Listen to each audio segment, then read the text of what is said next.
Hi, I'm Jane Peyton. I'm the principal of the School of Booze. I'm standing in one of my favourite pubs in London. It's the Victoria in Paddington. Now today's tutorial is about Oyster Stout. Are there any oysters in Oyster Stout? Well, it depends on the brewer. Some brewers put oyster meat into the beer and some put oyster shells, but many brewers don't put any oysters or oyster shells at all.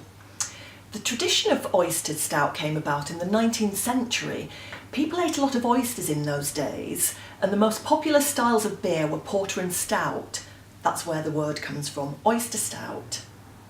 Now, that's the end of the tutorial, and at the School of Booze you do your homework at the pub. So here are your textbooks. It's actually the same book, it's just got a different cover. You can buy them from my website and I'll sign them with my best fountain pen. Cheers.